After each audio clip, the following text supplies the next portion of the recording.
Hello everyone, welcome to Tejas career academy. Guys, आज है 20 March और आज हम देखेंगे इंपॉर्टेंट करंट अफेयर के क्वेश्चंस को। लेकिन आगे बढ़ने से पहले मैं आप सभी को बताना चाहूंगा कि अगर आपने अभी तक चैनल को सब्सक्राइब नहीं किया है तो चैनल को सब्सक्राइब करें, वीडियो को लाइक शेयर जरूर करें। चलिए शुरुआत करते हैं आज के इस सेशन का। ठीक है, सबसे पहले हम यहाँ पर देखेंगे क्वेश्चन जो रखा गया है। पहला क्वेश्चन है कि छत्तीसगढ़ राज्य के किस जिले में जोरा तराई एडवेंचर पार्क बनाया जा रहा है। ध्यान से देखेंगे, जोरा तराई एडवेंचर पार्क। तो एडवेंचर पार्क में क्या रहेगा, तो आपको पता होना चाहिए कि मनघटा। मनघटा का नाम आप सभी छत्तीसगढ़ में सुने होंगे। कहाँ पे है मनघटा? है राजनांदगांव जिले में। मनघटा के पास में ही जोरा तराई है। क्या है? जोरा तराई। और यहीं पे जोरा तराई एडवेंचर एडवेंचर एडवेंचर पार्क, याद रखना है आपको, एडवेंचर पार्क तैयार किया जा रहा है। एडवेंचर पार्क में क्या क्या होगा, तो एडवेंचर कैंपिंग की व्यवस्था होगी। एडवेंचरस अगर हम देखें तो कैंपिंग कैंपिंग ठीक है, camping, boating boating, cricket court, volleyball court, volleyball court. ठीक है, ये सारी चीजें फैसिलिटी यहां पर दी जाएंगी आने वाले लोगों के लिए। ठीक है, रिजॉर्ट रहेगा। रिजॉर्ट के साथ साथ सबसे खास बात यहां की क्या रहेगी, स्टोन म्यूजियम। ध्यान रखिएगा, स्टोन म्यूजियम 3D पैटर्न पे। ठीक है, स्टोन म्यूजियम 3D पैटर्न पे बनाया जाएगा। क्लियर रहेगा? क्लियर रहेगा। इसके अलावा अगर आप देखेंगे तो छत्तीसगढ़ के जितने भी नेचुरल रिसोर्सेस हैं यानी खनिज हैं, खनिज संपदा पाठशाला है। खनिज संपदा पाठशाला, ठीक है, खनिज संपदा पाठशाला। जितने भी यहाँ पे पर्यटक आएंगे इन सभी के लिए, जितने भी पर्यटक आएंगे सभी के लिए खनिज संपदा पाठशाला, स्टोन म्यूजियम जो कि 3D पैटर्न में बनाया जाएगा, विशेष आकर्षण का केंद्र होगा। तो ध्यान रखिएगा कि राजनांदगांव जिले के मनघटा के पास जोरा तराई एडवेंचर पार्क तैयार किया जा रहा है। तो पूछा गया था किस जिले में बनाया जा रहा है, तो करेक्ट ऑप्शन हो जाएगा आपका ए, दैट इज राजनांदगांव। ठीक है, क्लियर रहेगा। चलिए नेक्स्ट क्वेश्चन है, छत्तीसगढ़ राज्य सरकार द्वारा आर्द्र भूमि प्राधिकरण की स्थापना हेतु कितने कितने की राशि स्वीकृत की गई है। आर्द्र भूमि प्राधिकरण यानी वेटलैंड अथॉरिटी। ठीक है, तो छत्तीसगढ़ में वेटलैंड कितने हैं? वेटलैंड का अगर हम पूरा एरिया बात करें, वेटलैंड एरिया के बारे में, तो पूरे जियोग्राफिकल एरिया का 2.5%। ठीक है, पूरे जियोग्राफिकल एरिया का कितना है? 2.5%। और अगर ऐसे नंबर्स में अगर हम देखें तो 3,37,966, 3,37,966 हेक्टेयर। क्लियर रहेगा? क्लियर रहेगा। इसमें से अगर आप देखेंगे तो 7,000 हेक्टेयर, 7,000 हेक्टेयर के अगर सॉरी, ठीक है, टोटल नंबर्स की अगर हम बात करूं कि टोटल नंबर्स ऑफ वेटलैंड्स कितने हैं यहाँ पे, तो टोटल नंबर्स ऑफ वेटलैंड यहाँ पर है आपके 35,000। ठीक है, कितने हैं? 35,000, 35,534, जिसमें से 7,127 2.5 हेक्टेयर से ज्यादा एरिया है। ठीक है, 2.5 हेक्टेयर से ज्यादा एरिया है। 27,823, याद रखिएगा, 27,823 2.25 हेक्टेयर से कम एरिया वाले वेटलैंड्स हैं। टोटल अगर हम बात करें 3,37,966 हेक्टेयर, और इसी में अगर आप देखेंगे तो 35,534, जिसमें से 7,000 2.5 हेक्टेयर से बड़े एरिया वाले हैं और 27,000 जो है 2.25 हेक्टेयर से कम वाले हैं। टोटल जियोग्राफिकल एरिया का 2.5%। तो अब यहाँ पे छत्तीसगढ़ राज्य सरकार के द्वारा वेटलैंड अथॉरिटी यानी कि आर्द्र भूमि प्राधिकरण की स्थापना की जा रही है और उसके लिए 10 करोड़ रुपए, ध्यान रखिएगा, 10 करोड़ रुपए राशि की प्रावधान की गई है बजट में। करेक्ट ऑप्शन बनेगा यहाँ पर आपका बी। ठीक है, चलिए आगे बढ़ते हैं अगले क्वेश्चन की तरफ। क्वेश्चन है, हाल ही में साहित्य अकादमी का अध्यक्ष किसे नियुक्त किया गया? साहित्य अकादमी का अध्यक्ष, तो वर्तमान अध्यक्ष कौन थे? वर्तमान अध्यक्ष थे चंद्रशेखर काम्बर। याद रखना है आपको, चंद्रशेखर काम्बर। बट अब चंद्रशेखर काम्बर के बाद कौन बनेगा? ये बनेंगे आपके माधव कौशिक। ध्यान रखिएगा, माधव कौशिक। कौन थे माधव कौशिक? जो कि उपाध्यक्ष थे। पहले क्या थे? उपाध्यक्ष थे। और न्यू उपाध्यक्ष मतलब नए उपाध्यक्ष किसे नियुक्त किया जाएगा? कुमुद शर्मा। याद रखना है आपको, कुमुद शर्मा। कौन है ये? दिल्ली यूनिवर्सिटी के हिंदी डिपार्टमेंट की एचओडी। ठीक है, एचओडी हिंदी डिपार्टमेंट, याद रखिएगा, हिंदी डिपार्टमेंट एचओडी कुमुद शर्मा। ठीक है, इसके अलावा रंगनाथ पठारे जो हैं साहित्य अकेडमी में मराठी भाषा के रिप्रेजेंटेटर हैं। ध्यान रखना है आपको, मराठी भाषा के रिप्रेजेंटेटर हैं। क्लियर रहेगा। क्लियर रहेगा। तो पूर्व कौन? चंद्रशेखर कांबर, वर्तमान माधव कौशिक, कुमुद शर्मा उपाध्यक्ष, रंगनाथ पठारे मराठी भाषा के रिप्रेजेंटेटिव प्रतिनिधि। क्लियर रहेगा साहित्य अकेडमी में। तो करेक्ट ऑप्शन क्या बन जाएगा? करेक्ट ऑप्शन बन जाएगा आपका यहाँ पर सी। क्लियर है? चलिए नेक्स्ट क्वेश्चन है, राज्य का कौन सा नगर निगम ग्रीन बॉन्ड जारी करने में देश में तीसरा स्थान प्राप्त किया है? तो ग्रीन बॉन्ड, पहले आपको पता होना चाहिए कि ये बॉन्ड है क्या। तो बॉन्ड जो है वित्तीय लेन देन के लिए, वित्तीय प्रोजेक्ट की अगर हम बात करें तो वित्तीय लेन देन किसके लिए? परियोजनाओं के लिए। वित्तीय लेन देन की अगर हम बात करें, वित्तीय परियोजना के लेन देन, ठीक है, परियोजना में यूज किया जाता है। क्लियर रहेगा बॉन्ड। और इसमें अगर हम देखें तो देश में पहला कौन सा है? गाजियाबाद, ठीक है, गाजियाबाद नगर निगम गाजियाबाद, दूसरा इंदौर, और तीसरा बन गया है आपका रायपुर। तीसरा कौन सा बन गया है? रायपुर। छत्तीसगढ़ का ग्रीन बॉन्ड जारी करने में सबसे ज्यादा ग्रीन बॉन्ड कौन जारी कर रहा है अभी? छत्तीसगढ़ में रायपुर नगर निगम। याद रहेगा, छत्तीसगढ़ में रायपुर नगर निगम। करेक्ट ऑप्शन क्या बन जाएगा? करेक्ट ऑप्शन यहां पर बन जाएगा आपका डी, दैट इज रायपुर। ठीक है, चलिए अगले क्वेश्चन पे चलते हैं। क्वेश्चन है, राज्य स्तरीय किसान सम्मेलन का आयोजन किस जिले में किया जाएगा? तो राज्य स्तरीय किसान सम्मेलन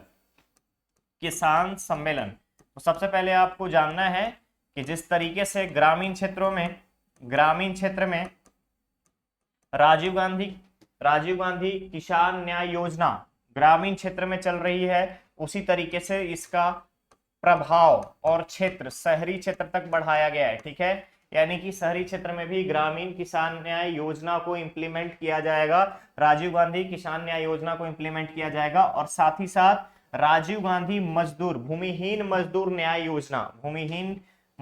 न्याय योजना को भी शहरी क्षेत्र में इंप्लीमेंट किया जाएगा। और इसके लिए राज्य स्तर पर ध्यान रखेंगे, राज्य स्तरीय किसान सम्मेलन का आयोजन मुंगेली में किया जाएगा। किसान सम्मेलन कहां किया जाएगा? राज्य स्तरीय किसान सम्मेलन मुंगेली डिस्ट्रिक्ट में किया जाएगा। करेक्ट ऑप्शन क्या बनेगा? ए। ठीक है, मुंगेली डिस्ट्रिक्ट। क्लियर रहेगा। ठीक है, चलिए नेक्स्ट आता है यहाँ पे कि ग्रामीण क्षेत्र में जो राजीव गांधी किसान न्याय योजना चलाई जा रही है उसमें कितने दिए जाते हैं पैसे? तो 7,000 रुपए दिए जाते हैं किसान न्याय योजना के अंतर्गत। याद रखिएगा इस चीज को। अगला क्वेश्चन है, मांझिनगढ़ जैव विविधता पार्क किस जिले से संबंधित है? आप सभी को पता होना चाहिए कि छत्तीसगढ़ में मांझिनगढ़ जैव विविधता पार्क की स्थापना की जा रही है। ठीक है, जैव विविधता पार्क की स्थापना की जा रही है। कहां पे? कोंडागांव जिले में। याद रखना है आपको, कोंडागांव जिले में। ठीक है, कोंडागांव जिले में जैव विविधता पार्क, यहाँ पर एक पार्टिकुलर स्पेस में जैव विविधता पार्क बनाया जाएगा कोंडागांव जिले में। याद रखना है ये चीज। इसके अलावा अगर आप देखेंगे यहाँ पे तो बांसकोट में कोंडागांव में ही कोंडागांव के बांसकोट, याद रखना है, बांसकोट में सहकारी समिति का गठन किया जाएगा। ध्यान रखिएगा, सहकारी समिति का। और सहकारी समिति के साथ साथ सहकारी केंद्रीय बैंक, ठीक है, कोऑपरेटिव सेंट्रल बैंक की भी स्थापना की जाएगी। क्या होगा? कोऑपरेटिव सेंट्रल बैंक, सहकारी केंद्रीय बैंक की स्थापना की जाएगी। क्लियर रहेगा। इसके अलावा जितने भी Swami Atmanand English medium school हैं उनमें से भी इसी जगह पे यानी कोंडागांव में नए Swami Atmanand English medium schools की भी स्थापना की जाएगी। अगर आप बजट देखे होंगे तो उसमें 101 Swami Atmanand English medium school की स्थापना करने की बात कही गई थी। ठीक है, जिसमें से अगर आप देखेंगे तो कुल 747 स्कूल को चिन्हित किया गया था चेंज करने के लिए। किसमें? Swami Atmanand English medium school में। उसमें से एक स्वामी आत्मानंद मीडियम स्कूल जो है कोंडागांव के बांसकोट में स्थापित किया जाएगा। क्लियर रहेगा। तो पूछा जा रहा था कि मांझिनगढ़ जैव विविधता पार्क, तो कोंडागांव में। ठीक है, मांझिनगढ़ जैव विविधता पार्क में अगर आप देखेंगे तो पर्यटन सुविधा को बढ़ावा दिया जाएगा, कोंडागांव में। ठीक है, पर्यटन को बढ़ावा दिया जाएगा। तो करेक्ट ऑप्शन क्या बन जाएगा? करेक्ट ऑप्शन बन जाएगा आपका यहाँ पर बी। ठीक है, चलिए नेक्स्ट क्वेश्चन पे चलते हैं। नेक्स्ट क्वेश्चन है, हाल ही में अंतरराष्ट्रीय रिसाइकलिंग दिवस कब मनाया गया है? ठीक है, रिसाइकलिंग दिवस। तो रिसाइकलिंग का क्या मतलब होता है? कोई भी चीजों को आप रीयूज कर पाए इस लेवल का बनाना, ठीक है। तो international day for recycling 18 March को सेलिब्रेट किया गया है, ध्यान रखिएगा 18 मार्च को सेलिब्रेट किया गया है इंटरनेशनल डे फॉर रिसाइकलिंग, ठीक है, इंटरनेशनल डे फॉर रिसाइकलिंग। अब यहां पर थोड़ा सा आपको एक चीज याद रखना होगा कि मार्च में अभी तक कौन कौन से इंपॉर्टेंट डे हमने सेलिब्रेट कर लिए हैं, तो याद रखना है, ध्यान से देखिएगा। 1 मार्च को हमने क्या बनाया था, जीरो डिस्क्रिमिनेशन डे, क्या, जीरो डिस्क्रिमिनेशन यानी शून्य भेदभाव दिवस। तीसरे दिन यानी कि मार्च 3 मार्च को हमने क्या मनाया यहाँ पे, world wild life day celebrate किया गया, ठीक है। इसके अलावा अगर आप देखेंगे तो नेक्स्ट आता है 4 मार्च को हमने नेशनल सिक्योरिटी डे और वर्ल्ड फैट डे मनाए थे, ठीक है। इसके अलावा अगर आप देखेंगे 8 मार्च इंटरनेशनल डे फॉर वीमेन यानी कि अंतरराष्ट्रीय महिला दिवस और नो स्मोकिंग डे। इसके अलावा 9 मार्च की अगर हम बात करें तो किडनी दिवस, विश्व किडनी दिवस, वर्ल्ड किडनी डे। 10 मार्च के बारे में बात करें तो CISF का 54th एस्टेब्लिशमेंट डे सेलिब्रेट किया गया और 10 मार्च को ही इंटरनेशनल डे फॉर विमेन जजेस भी सेलिब्रेट किया गया। 14 मार्च अंतरराष्ट्रीय गणित दिवस या पाई दिवस, ठीक है, इंटरनेशनल मैथमेटिक्स डे और pi day. 15 March world consumer rights day. 16 March national vaccination day. 17 March world sleep day and 18 March को क्या सेलिब्रेट कर रहे हैं, रिसाइकलिंग डे। तो करेक्ट ऑप्शन यहां पर हो जाएगा आपका सी, ठीक है, दैट इज 18 मार्च। ओके, चलिए आगे बढ़ते हैं अगले क्वेश्चन पे। क्वेश्चन है Vipin the man behind universe पुस्तक के रचनाकार कौन है, Vipin the man behind universe. अगर आप लोगों को याद होगा फर्स्ट CDS के बारे में, जनरल बिपिन रावत जी के बारे में, तो यहां पर याद रखना है कि उन्हीं के नाम से Vipin the man behind universe पुस्तक लिखा गया है और इसके रचनाकार हैं रचना बिस्वात। ध्यान रखिएगा कौन है, रचना बिस्वात, क्लियर रहेगा। इसके अलावा यहाँ पे कुछ नाम और मिलेंगे आपको, ध्यान से देख सकते हैं, ज्ञान चतुर्वेदी, ठीक है, 2022 का व्यास सम्मान, 2022 का सम्मान, कौन सा, व्यास सम्मान, किसके द्वारा, के बिरला फाउंडेशन के द्वारा व्यास सम्मान, ठीक है। कौन सी काव्य के लिए, पागल खाना, ध्यान रखेंगे पागल खाना। इसके अलावा वर्ष 2022 का सरस्वती सम्मान शिव शंकरी जी को, ठीक है, तमिल लेखिका शिव शंकरी जी को, कौन सा सम्मान, सरस्वती सम्मान। इसके अलावा कर्ण सिंह, इन्होंने एक पुस्तक लिखा है मुंडोक उपनिषद, याद रखिएगा, the gateway to eternity, clear रहेगा। कर्ण सिंह ने एक बुक लिखी है Mundaka Upanishad the gateway to eternity, ठीक है, eternity, the gateway to eternity, Karan Singh. इसके अलावा आपको याद रखना है KM चंद्रशेखर,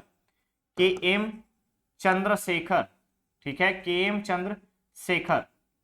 इसके अलावा अगर आप देखेंगे KM चंद्रशेखर की तो इनकी कीर्ति है as good as my day, ध्यान रखिएगा, as good as my word, as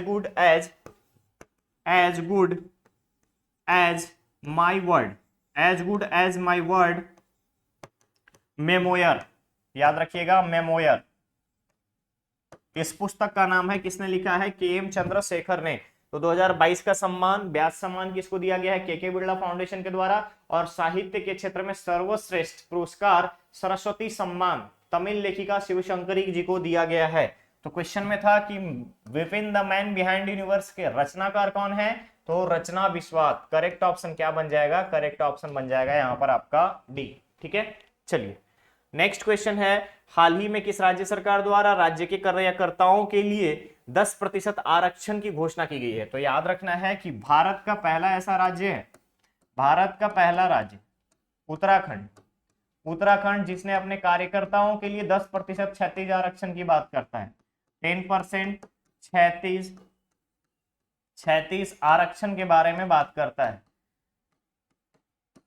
clear रहेगा। उत्तराखंड से और क्या याद रखना है, हाल ही में उत्तराखंड के विधानसभा में फूलदेई महोत्सव मनाया गया, विधानसभा में फूलदेई महोत्सव। फूलदेई में मैंने क्या बोला था आपको, देई का मतलब क्या होता है, देई का मतलब क्या होता है? गुड़ का बना हलवा, ठीक है, जो कि इस दिन का खास भोजन रहता है। क्लियर रहेगा? तो कहां पे मनाया जाता है? तो याद रखना है आपको, गढ़वाल कुमाऊं क्षेत्र में, गढ़वाल कुमाऊं क्षेत्र में, उत्तराखंड के गढ़वाल कुमाऊं क्षेत्र में फूलदेई त्योहार मनाया जाता है। और हाल ही में विधानसभा में फूलदेई महोत्सव मनाया गया है उत्तराखंड में। तो करेक्ट ऑप्शन क्या बन जाएगा? करेक्ट ऑप्शन बन जाएगा ए, दैट इज उत्तराखंड। ठीक है, ठीक है। चलिए नेक्स्ट क्वेश्चन की तरफ चलते हैं। क्वेश्चन है, किस राज्य में पहली बार इलेक्ट्रिक इंजन से चलने वाली ट्रेन चलाई जाएगी? इलेक्ट्रिक इंजन यानी electrified, electrified railway line, electrified railway line, railway line अभी हाल ही में पहली बार किस राज्य में गया है? तो वो है आपका मेघालय। याद रखेंगे आप, मेघालय। मेघालय में पहली बार इलेक्ट्रिफाइड रेलवे लाइन बिछाया गया है, लगाया गया है। और ये आजादी के बाद से अभी में पहली अगर हम देखेंगे तो मेघालय में पर्यटन के क्षेत्र से, पर्यटन की अगर हम बात करें, पर्यटन का क्षेत्र बहुत अच्छा है। जैसे आप मेघालय में अगर जाएंगे, मानसिनराम, चेरापूंजी, ये सब काफी हैवी रेनफॉल वाले एरिया हैं इंडिया में। ठीक है, तो इन सभी जगहों पे पर्यटन को बढ़ावा देने हेतु इलेक्ट्रिफाइड रेलवे लाइन और साथ ही साथ पर्यटन में ट्रांसपोर्टेशन सुविधा को बढ़ाने के लिए इलेक्ट्रिफाइड रेलवे लाइन शुरू किया गया है। तो पूछा जा रहा था कि इलेक्ट्रिक इंजन से चलने वाली ट्रेन कहां चलाई जाएगी, वो भी पहली बार, तो मेघालय। करेक्ट ऑप्शन क्या बन जाएगा? बी। अभी तक फेरी टेल्ड इंजन, जैसे अगर आप देखेंगे तो हिल एरिया में चलाने के लिए जो रेल इंजन यूज होता था वो सारे डीजल वाले यूज होते थे, लोकोमोटिव, बट अब यहाँ पर इलेक्ट्रिफाइड रेलवे इंजन लगाया जाएगा। क्लियर है? तो गाइस ये था आज का सेशन। अब बारी आपके स्टूडेंट धर्मा की। ठीक है, स्टूडेंट धर्मा में क्वेश्चन है, वर्ष 2023 की दुनिया के महानतम स्थानों की टाइम सूची में किस भारतीय स्थान को शामिल किया गया है? ध्यान से देखिएगा, वर्ष 2023 की दुनिया के महानतम स्थानों की टाइम सूची में किस भारतीय स्थान को शामिल किया गया है? क्लियर है? तो भारत के 2 स्थान को शामिल किया गया है। एक का नाम मैं बता देता हूं, एक है आपका लद्दाख, दूसरे का नाम आपको कमेंट बॉक्स में कमेंट करके बताना है। दूसरे का नाम आपको कमेंट बॉक्स में कमेंट करके बताना है। ओके, तो गाइस ये था आज का सेशन। मिलेंगे बहुत ही जल्द नेक्स्ट और नए सेशन में। बने रहिए तेजस कैरियर एकेडमी के साथ। चैनल को सब्सक्राइब करें, वीडियो को लाइक शेयर जरूर करें। Thank you so much.